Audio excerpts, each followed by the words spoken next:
Assalamualaikum warahmatullahi wabarakatuh. Kembali lagi di channel Up Info. Sebelum kita ke pokok pembahasan, kami sangat berterima kasih kepada kalian yang telah mengklik video ini, yang artinya, kami yakin kalau kalian masih penasaran terkait siapa pelaku pembunuhan ibu dan anak di Subang, dan kalau begitu mari kita kawal sama-sama kasus pembunuhan Subang ini sampai terungkap. Jejak pelaku kasus pembunuhan Subang mulai terungkap, ke arah mana para pelaku kabur seusai menghilangkan nyawa Tuti dan Amel. Freddy Sudaryanto menyebutkan ada 3 kemungkinan para pelaku kasus pembunuh di Subang ini kabur. Dari 3 kemungkinan yang disampaikan Freddy, kabur melalui pintu belakang lebih masuk akal ketimbang kabur lewat pintu depan. Ada beberapa alasan kabur lewat pintu belakang lebih memungkinkan ketimbang lewat pintu depan. Apalagi pelaku kasus pembunuh ibu dan anak di Subang kemungkinan kabur ketika matahari sudah terbit. Kasus pembunuhan Subang yang menewaskan Tuti dan Amel ini, kejadiannya kemungkinan pada waktu dini hari tanggal 18 Agustus tahun 2021. Analisis dari Freddy ini muncul di kanal YouTube Freddy Sudaryanto Sport yang tayang pada tanggal 5 Januari tahun 2021. Isi YouTube ini membahas tentang kemungkinan rute kabur yang diambil para pelaku usai melakukan eksekusi pembunuh Tuti dan Amel di Subang. Dari beberapa alternatif yang disampaikan Freddy ini, diantaranya para pelaku kasus pembunuhan Subang kabur lewat depan rumah, kemudian belok kiri menuju arah Sagala Herang. Namun, tidak jauh dari TKP ada CCTV yang berada di bengkel jok kendaraan.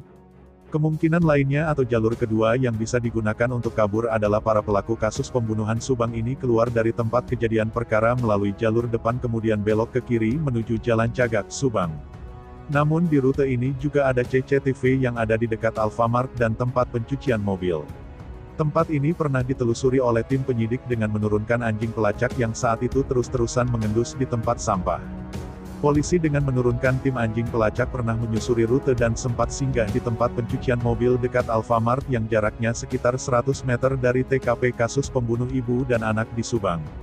Tempat pencucian mobil menjadi salah satu tempat krusial, karena di tempat ini anjing pelacak milik kepolisian mengendus ke tong sampah yang bisa jadi ada salah satu barang bukti terkait kasus pembunuh yang menewaskan Tuti dan Amel. Namun, usaha polisi untuk mengetahui apa yang diendus oleh polisi menjadi sia-sia karena isi dari tong sampah tersebut sudah dibakar oleh penjaga pengelola tempat cucian mobil tersebut. Setelah menyebutkan 2 alternatif untuk kabur, Freddy Sudaryanto juga memberikan alternatif lainnya yang kemungkinan saja jalur ini digunakan untuk kabur para pelaku pembunuhan Subang. Freddy menyebutkan alternatif terakhir adalah para pelaku kabur lewat rute pintu belakang, kemudian ke arah Bunihayu.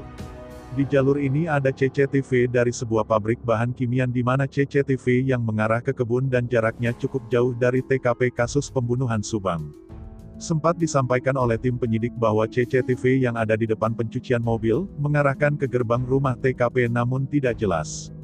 Freddy Sudaryanto menduga para pelaku mengambil rute kabur setelah eksekusi adalah dengan rute lewat pintu belakang melalui kebun ke arah Bunihayu.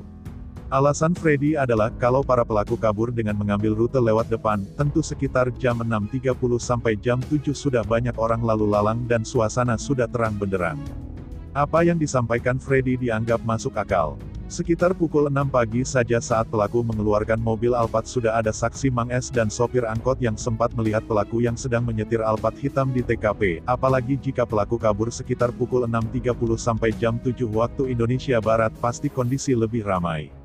Demikian pula saksi Mang Ajat sekitar jam 6 yang melihat ada orang di TKP saat saksi akan membeli bubur. Jadi dengan alasan-alasan itu, bisa jadi para pelaku mengambil rute kabur lewat pintu belakang kemudian menyusuri kebun ke arah Bunihayu.